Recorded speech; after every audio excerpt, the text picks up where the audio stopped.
मेरे पिता नौकरी से रिटायर हो चुके थे, उनके कोई दूसरी औलाद नहीं थी, इसलिए मेरा लालन पालन बहुत ही लाड़ प्यार से हुआ था। पढ़ाई लिखाई में भी मैं होशियार थी, डांस सीखने का भी मुझे शौक था। मैं कद काठी की अच्छी और रूप रंग में भी खूबसूरत थी।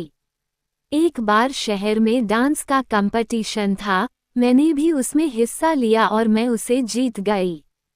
सब लोग मुझे बधाई दे रहे थे। उसी समय जय मेरे पास आया और बधाई देते हुए कहने लगा, मिस प्रिया, मैं मुंबई से आया हूँ, अगर आप फिल्मों में काम करना चाहे तो ये रहा मेरा कार्ड, मैं यहीं एक होटल में ठहरा हूँ। मेरे मन में फिल्मी हीरोइन बनने के ख्वाब पहले से ही करवट ले रहे थे।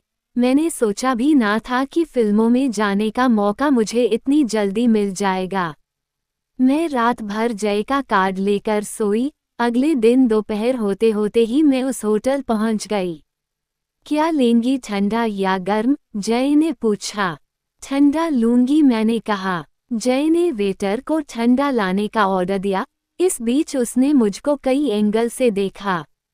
जय ने मेरी आंखों में देखते हुए कहा, मिस प्रिया, मैं यहाँ फिल्मों के लिए नए चेहरे की तलाश में आया हूँ।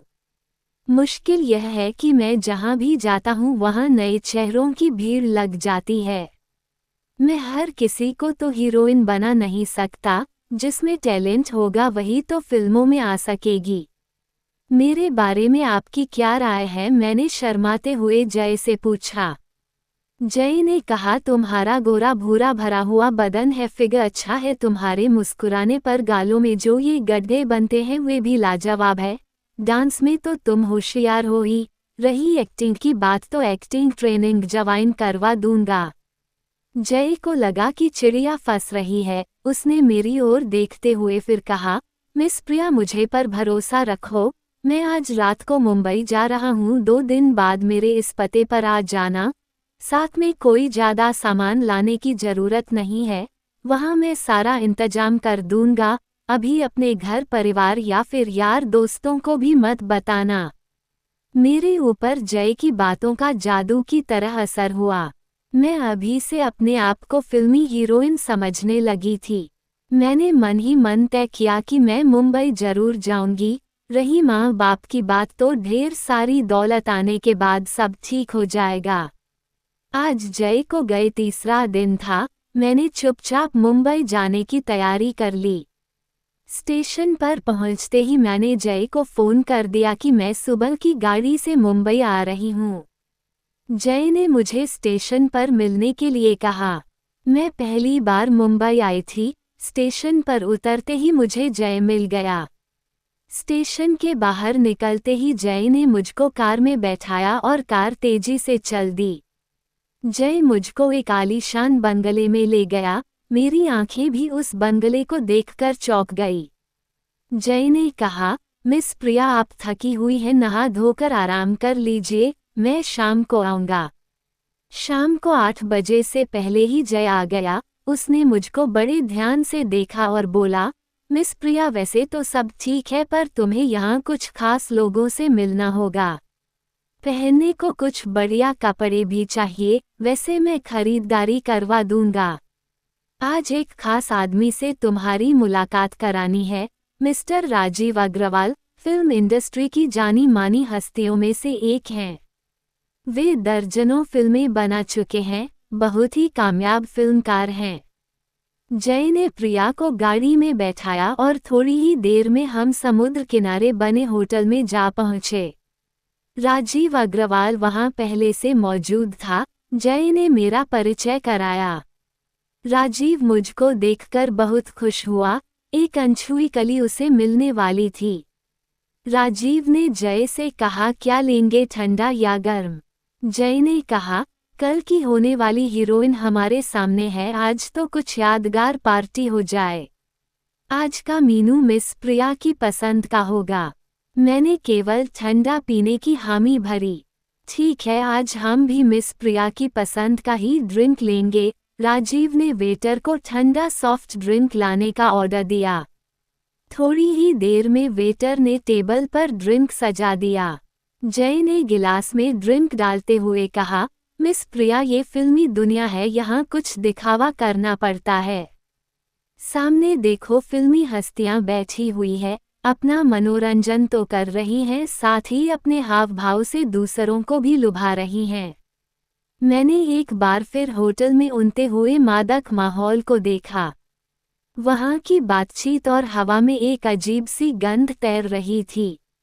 हम तीनों लोग ठंडा पीने लगे। इसी बीच जय ने मेरे गिलास में एक पुड़िया घोल दी जिसे मैं नहीं देख सकी।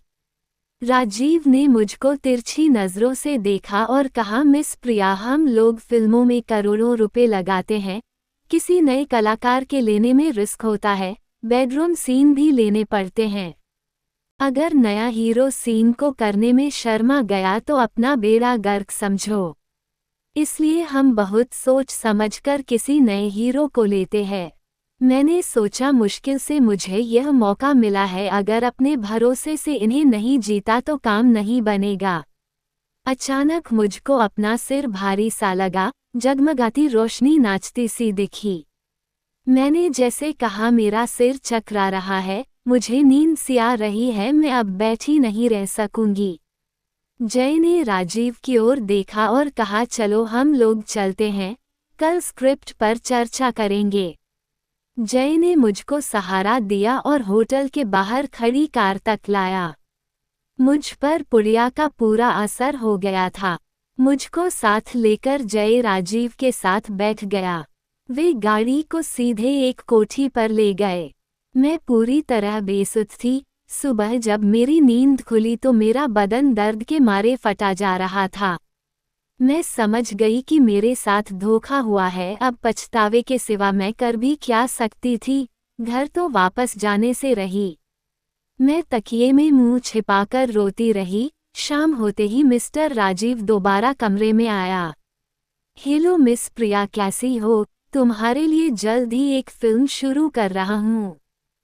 फिल्म के फाइनेंसर अनमोल भाई आए थे, सभी बातें तय हो गई हैं, चलो तुम्हें कुछ खरीदारी करवा दूँ। हमारी नई हीरोइन जल्द ही बुलंदियों को छूने वाली है। मैं बेमन से उठी। मुझे फिल्म में हीरोइन बनने का सपना बार बार खींच रहा था। मैंने जय के बारे में पूछा तो राजीव ने कहा कि वो फिल्म की लोकेशन देखने बाहर गया है। इस फिल्म की शूटिंग विदेशों में भी होगी।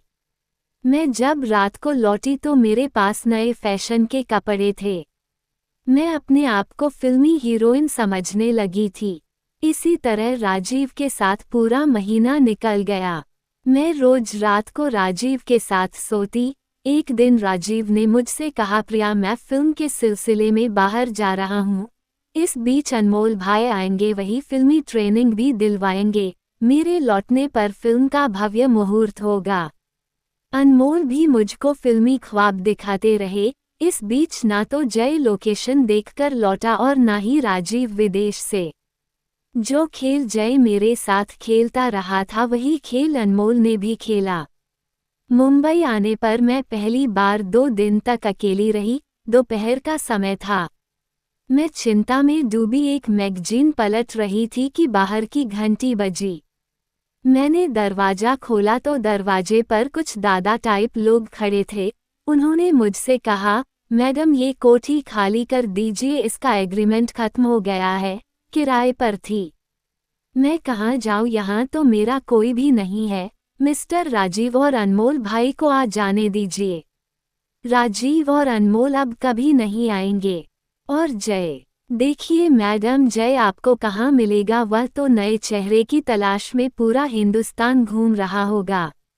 देखिए, मुझे कुछ तो समय दीजिए, यहाँ मेरा कोई नहीं है, अपना कुछ इंतजाम करती हूँ, आपकी बड़ी मेहरबानी होगी। ठीक है, हम आज दिन का समय देते हैं, कल इसी समय आएंगे। अगर यहाँ से नहीं जाओगी तो धक्के मारकर तुम्हें बाहर निकाल देंगे। यह मुंबई है, मुंबई, ध्यान रखना मैडम। मेरे पैरों से जमीन खिसक गई। मुझे ध्यान आया कि इस बीच मिस टीना से मेरी मुलाकात हुई थी। उसने कहा था कि जब जरूरत हो मुझे याद करना। टीना का कार्ड मेरे पास में था। मैंने फ़ोन किया। मैं प्रिया बोल रही हूँ। ओ प्रिया, कैसी हो? बोलो, क्या बात है? मैंने रोते रोते फ़ोन पर सारी बात बता दी।